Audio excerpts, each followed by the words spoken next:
ఆరోగ్యంపై ఆందోళన వ్యక్తమవుతూ ఉంది. అయితే ప్రెసిడెంట్ డొనాల్డ్ ట్రంప్ ఆరోగ్య పరిస్థితిపై పలు ఊహాగానాలు కూడా చెలరేగుతున్నాయి. ట్రంప్ ఆరోగ్యంపై అనారోగ్యంగా ఉన్నారంటూ కూడా తరచూ వార్తలు వస్తూనే ఉన్నాయి. అయితే ప్రస్తుతం ట్రంప్ వయసు 79 సంవత్సరాలు. ఇటీవల మనం ఒక న్యూస్ లో చూసాము. అంటే అతను బయటకు వచ్చినప్పుడు ట్రంప్ చేతి మీద గాయంతో కనిపించడంతో కూడా ఆ టైంలో అదైతే బాగా వైరల్ అయిపోయింది. అయితే ఆయన ఆరోగ్య పరిస్థితిపై అప్పటి నుంచి కూడా విస్తృత చర్చ అయితే మొదలైపోయింది.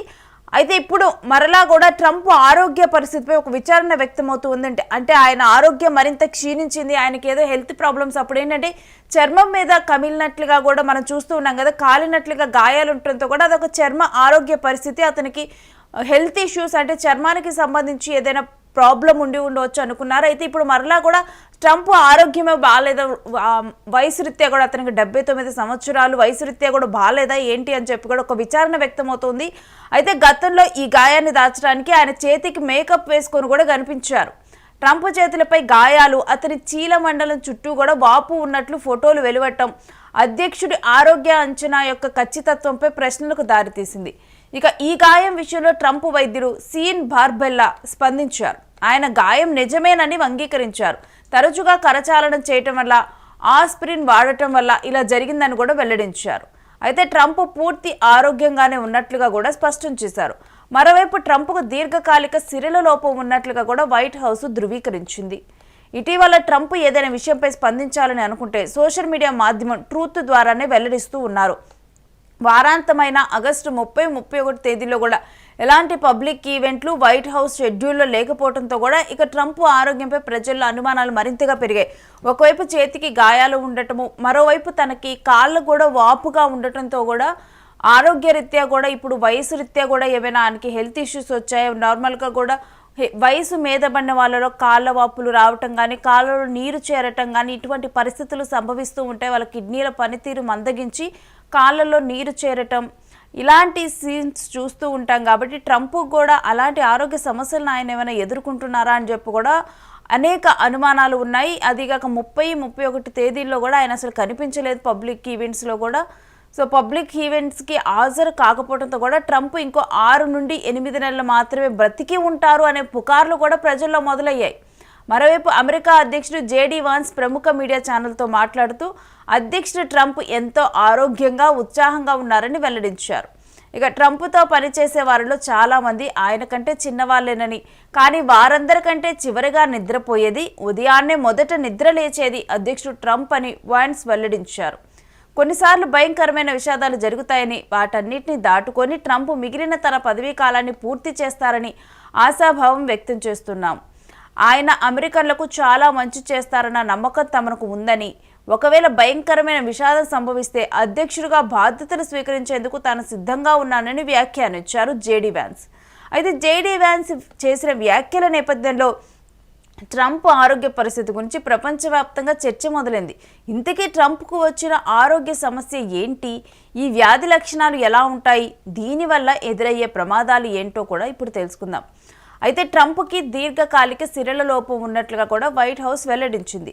దీర్ఘకాలిక సిరల లోపం అనేది కూడా కాళ్ళ సిరల్లోని ముఖ్యమైన కవాటాలు రక్తాన్ని తిరిగి గుండెకు పంపించడంలో సహాయపడలేనప్పుడు ఏర్పడుతూ ఉంటుంది. మనందరికీ కూడా తెలుసు, బాడీలో ఇప్పుడు కాఫ్ ఏదైతే మన మోకారి కింది భాగం ఉంటుంది, కింది వెనక భాగము కాఫ్ మజిల్, అది సెకండ్ హార్ట్గా చెప్తారు, రెండో హృదయంగా చెబుతారు. అక్కడ నుంచి బ్లడ్ మనకి హార్ట్కి పంప్ చేస్తుంది. అది మనం నడిచినప్పుడు కానీ, మనం కదిలినప్పుడు కానీ బ్లడ్ని పంప్ చేస్తూ ఉంటుంది. అందుకే ఎక్కువసేపు కూర్చోకూడదు.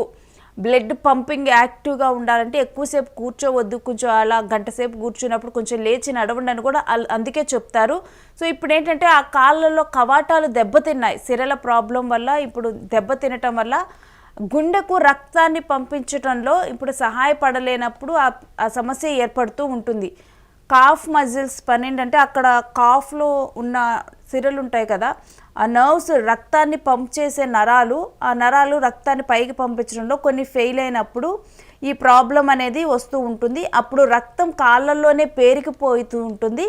అప్పుడు ఏంటంటే రక్తం అక్కడే పేరుకుపోవటం వల్ల ఆ నరాల మీద డెఫినెట్గా కూడా ఒత్తిడి పడుతుంది, ఆ సిరలపై ఒత్తిడి పెరుగుతుంది. ఈ సమస్యకు చికిత్స చేయకుండా వదిలేస్తే కనుక సిరల్లో ఒత్తిడి, అసౌకర్యం అనేది కూడా పెరుగుతూ ఉంటుంది. ఎక్కువగా ఈ సమస్య వయసు మళ్ళిన వారు, లేకపోతే ఎక్కువసేపు కూడా కూర్చొని ఉండే వాళ్ళ యాక్టివిటీ లేకుండా ఇలాంటి ప్రాబ్లమ్స్ వస్తాయి. చిన్న వయసులోనే అనేక గర్భాలు ధరించిన మహిళల్లో, అధిక బరువు ఉన్న వారిలో కూడా ఈ వ్యాధి లక్షణాలు అనేవి కనిపిస్తూ ఉంటాయి. అయితే దీర్ఘకాలిక సిరల లోపంతో బాధపడుతున్న వ్యక్తులు తరచుగా కూడా తమ కాళ్ళను బరువుగా, నొప్పుగా, దురదగా భావిస్తారు. ఈ వ్యాధితో బాధపడుతున్న వారి కాళ్ళు ఉబ్బుతాయి, రక్తం గుండెకు ప్రవహించకుండా పేరుకుపోవటం వల్ల చర్మం నల్లగా రంగుగా మారవచ్చు. ఈ లక్షణాలు మొదట సాధారణంగా కనిపించినప్పటికీ చికిత్స చేయకుండా వదిలేస్తే మాత్రం అవి తీవ్రంగా ప్రమాదంగా మారుతాయి.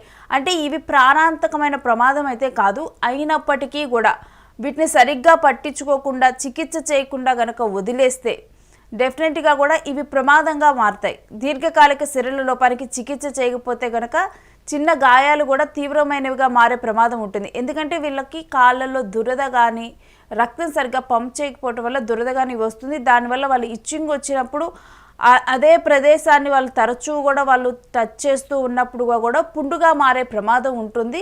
వీళ్ళకి ఆ పుండులు ఉన్నప్పుడు కూడా వాళ్ళకి యాక్టివ్గా బ్లడ్ అనేది బాడీ మొత్తం కూడా ఫ్లో అవ్వట్లేదు కాబట్టి, గుండె నుంచి ఎక్కువగా కూడా కింద నుంచి గుండెకి ఎక్కువ పంప్ అవ్వట్లేదు కాబట్టి యాక్టివ్గా తొందరగా ఆ గాయాలు అనేవి మానవు వీళ్ళకి. దీనివల్ల ఏంటంటే సిరల్లో అధిక ఒత్తిడి కారణంగా చీలమండలం బెడికెటంతో పాటు అంతేకాకుండా పుండ్లు ఏర్పడి అవయవాలు తొందరగానైతే పాడైపోయే ప్రమాదం ఉంటుంది. అంతే కదా,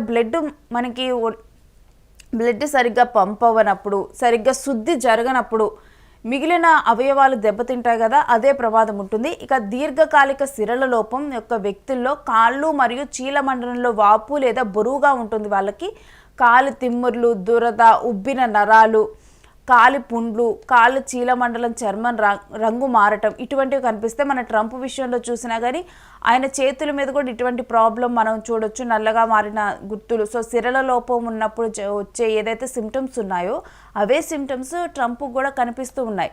ఇక దీర్ఘకాలిక సిరల వ్యాధి నిర్ధారణ అయిన తర్వాత ఎక్కువగా కూడా నడవటం అలవాటు చేసుకోవాలి. ఎందుకంటే నడవటం వల్లే కాలు కండరాలు బలోపేతం అవుతాయి. నడిచినప్పుడే తద్వారా రక్తం సమర్థవంతంగా కూడా హార్ట్కి పంప్ చేయటంలో అది హెల్ప్ అవుతుంది.